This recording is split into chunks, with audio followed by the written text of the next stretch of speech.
गरीब बेटी का महलों का ससुराल।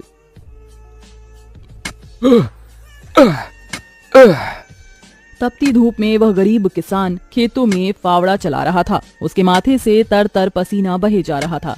तभी गंगा गमछा उठाकर पिता का पसीना पोंछती है।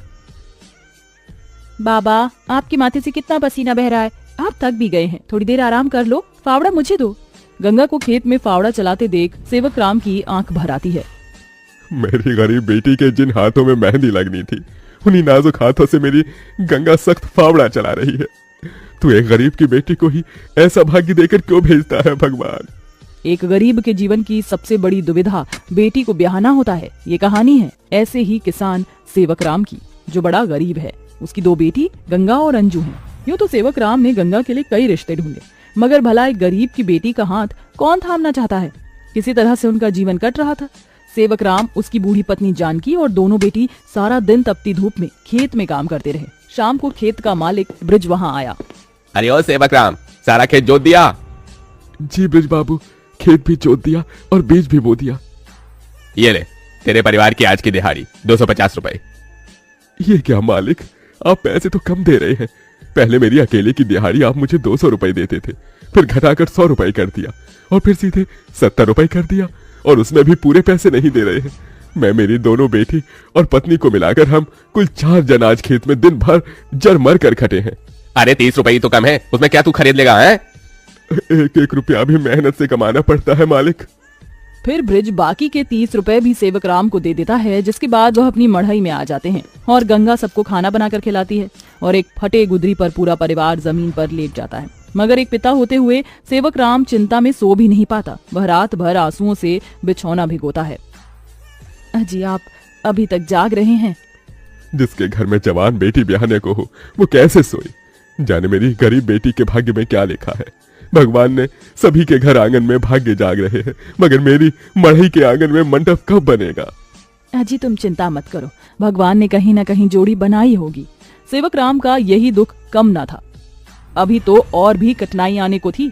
अगले दिन जब चारों खेत में पहुंचे कि तभी, क्यों रे सेवक, कल तू 30 रुपए के लिए पाठ पढ़ा रहा था, अब क्या करेगा? क्योंकि ये सारी की सारी जमीन तो पृथ्वीराज जी ने खरीद ली।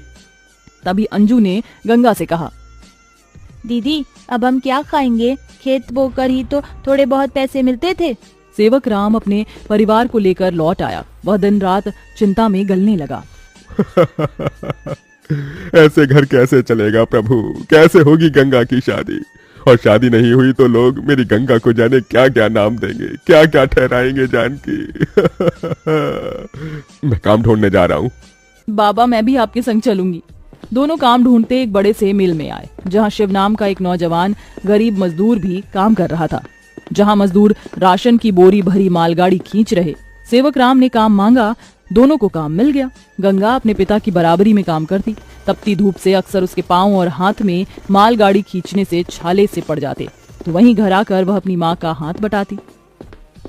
आप ही अपनी चक्की पीसती, कड़ी धूप में सड़कों से गोबर बीन कर लाती, उपले बनाती। एक दिन मालगाड़ी खींचते वक्त शिव उसकी मदद करता है।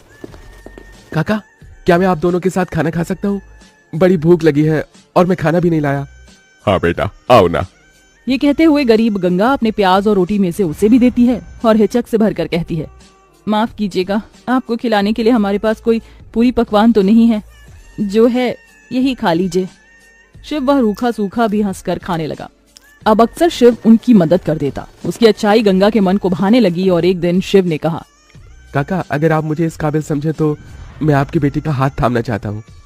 बेटा, मेरी गरीब बेटी को तुम जैसा मेहनती जीवन साथी मिलेगा। मुझे तुम पसंद हो बेटा। गरीब सेवक राम की दिली इच्छा तो थी कि गंगा को बड़ा और अच्छा घर द्वार मिले, मगर उसके मन में शिव को लेकर भी एक संतोष था। मगर सेवक राम ने जो कभी सोचा भी नहीं था, अगले दिन वो हुआ। कई बड़ी गाड़ियां लाइन से उसके चौखट पर आईं और शगुन से भरी थालियों के साथ शिव अपने परिवार के संग उनके घर आया। उनके महंगे कपड़े लत्ते देख एकदम महलों में रहने वालों से थे। शिव के संग उसके माता पिता पृथ्वीराज, वसुंधरा और बहन योगिता थी। अंजू ने उन्हें देख तपाक से बोला, अरे बाप रे, ये तो राजा महाराजा से लगते हैं। अजी, आपने तो कहा था शिव गरीब घर का लड़का है। शिव बेटा, ये सब क्या है? यही मेरी सच्चाई है काका। माफ कीजिएगा, मैं मजदूर या गरीब नहीं था, बल्कि महलों का बेटा हूँ। मगर मुझे एक ऐसा जीवन साथी की खोज थी